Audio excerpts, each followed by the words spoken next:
नमस्कार, मैं डॉक्टर राजेश कुमार सिंह, सहायक प्राध्यापक भूगोल, सर्वनारायण सिंह राम कुमार सिंह महाविद्यालय सहरसा। आज के इस वीडियो में मैं भूकंप और उसका प्रबंधन कैसे किया जाए इसके बारे में चर्चा करेंगे।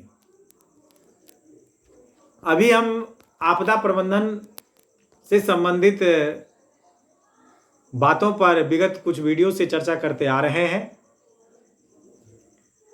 भूकंप एक प्राकृतिक आपदा है जो अचानक आता है।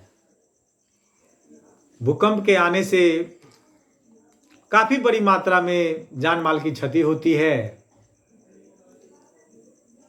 तो सबसे प्रश्न ये होता है कि हम जब ये आपदा आए, भूकंप आता है और इतने जान माल की क्षति होती है, तो हम इस क्षति को कैसे कम से कम कर सकें।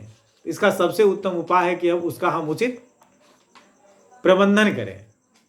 तो ये प्रबंधन हम कैसे करेंगे, भूकंप आपदा क्या है, इसके आने के क्या कारण है, इसके आने से क्या प्रभाव पड़ता है, इन सारी बातों पर हम चर्चा करने जा रहे हैं। पृथ्वी के सतह की अपकृत चट्टानों में जमा हुई ऊर्जा का अचानक बाहर निकलना भूकंप कहलाता है। इस अचानक निष्कासन से धरती कांप जाती है। भूकंप वर्ष में किसी भी समय बिना किसी चेतावनी के अचानक आ सकते हैं और इसके कारण जान माल की भारी क्षति होती है। वर्ष 1993 में लातूर में और वर्ष 2002 में भुज में आए भूकंपों की त्रासदी को हम अच्छी तरह से जानते हैं। भूकंप की तीव्रता का अनुमान उनमें से मुक्त हुई ऊर्जा की मात्रा से संबंधित है। जब धरती के भीतर छिपी ताकत चट्टानों के बीच से बाहर निकलती है, उसको एक यंत्र के द्वारा नापा जाता है जिसे भूकंप लेखी या सिस्मोग्राफ कहा जाता है। भूकंप की तीव्रता रिएक्टर स्केल पर नापी जाती है। उल्लेखनीय है कि रिएक्टर स्केल का आविष्कार CF रिएक्टर ने किया था और इन्हीं के नाम पर इस यंत्र का नाम रिएक्टर स्केल रखा गया है। भूकंप की तीव्रता का मान या क्षति कितनी अधिक हो सकती है, इसको हम डिग्री में दर्शाते हैं। जैसे अगर रिएक्टर स्केल पर तीव्रता 3 है तो कोई क्षति नहीं होगी। अगर तीव्रता 3 से 5 के बीच है तो पुरानी इमारतों में दरार पड़ जाएगा। अगर तीव्रता 5 से 7 है तो सड़कों में भी दरारें पड़ जाएंगी और अगर तीव्रता 8 से ऊपर है तो भवनों का भरभरा कर गिरना अर्थात महाप्रलय की स्थिति आ जाएगी। अब हम चर्चा कर रहे हैं कि भूकंप आपदा और उसका प्रबंधन, कि भूकंप आने के कारण क्या है। पृथ्वी द्वारा ऊर्जा के निष्कासन का प्राकृतिक ढंग भूकंप है। भूकंप पृथ्वी के उन हिस्सों में आता है जहां भूविज्ञान से संबंधित त्रुटियां होती हैं। ऐसे क्षेत्र की पहचान पहले ही कर ली जाती है। भूकंप के प्रभाव, भूकंप द्वारा भवनों, सड़कों, बांधों और स्मारकों को बहुत क्षति होती है। ऊंची ऊंची इमारतें या ऐसी इमारतें जो कमजोर नींव पर खड़ी हैं, विशेष रूप से भूकंप से क्षतिग्रस्त हो जाती हैं। घरेलू उपकरण, विशेष रूप से बिजली के उपकरण और फर्नीचर की भी क्षति होती है। मानव और पशुधन जीवन की हानि होती है या इमारतों के गिरने से गंभीर चोटें लगती हैं। इसके बाद जैसे हैजा, डायरिया और संक्रमण के फैलने वाली महामारियां मानव जीवन को प्रभावित करती हैं।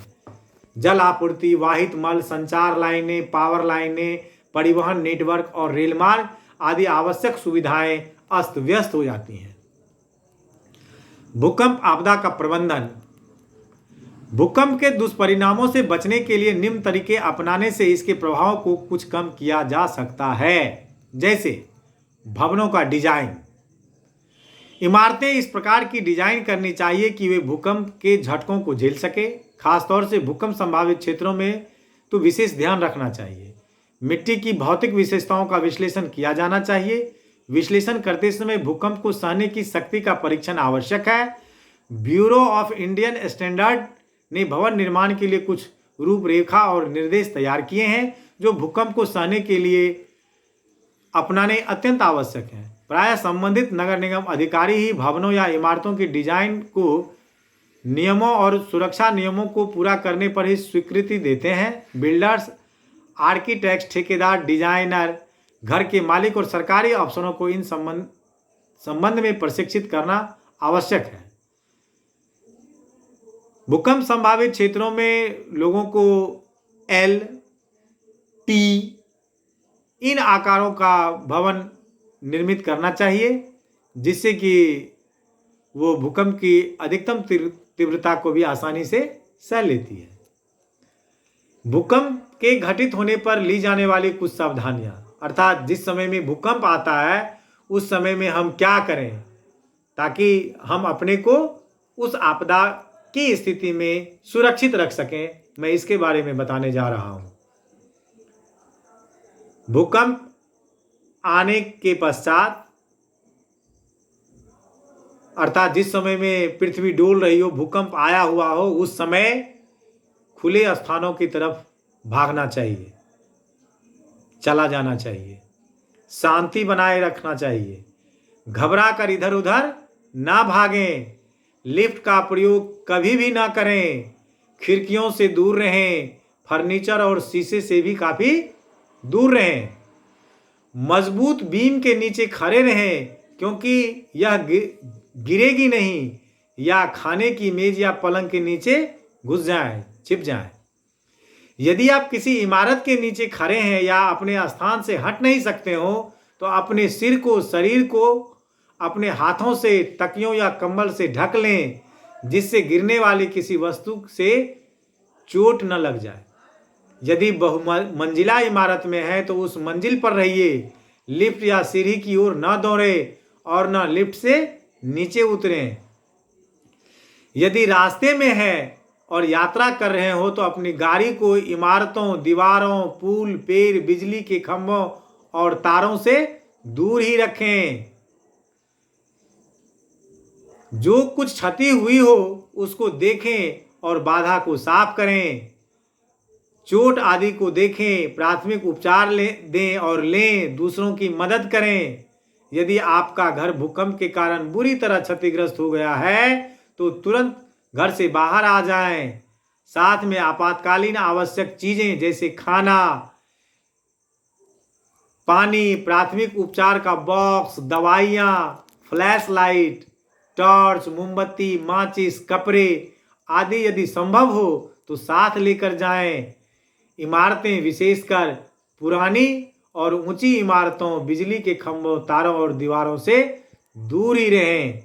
इस तरह से हम भूकंप का उचित प्रबंधन करके इस आपदा के आने के पश्चात भी कम से कम जान माल की क्षति हो इसकी व्यवस्था कर सकते हैं। अर्थात अगर हम उचित प्रबंधन करें तो हम भूकंप से होने वाली क्षति को भी कम से कम तर कर सकते हैं। आज के पोस्ट में बस इतना ही। मैं अगले पोस्ट में पुनः चक्रवात के बारे में चर्चा करूंगा कि चक्रवात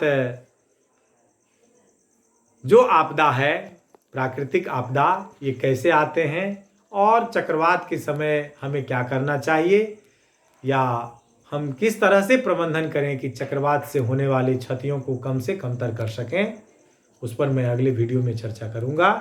धन्यवाद।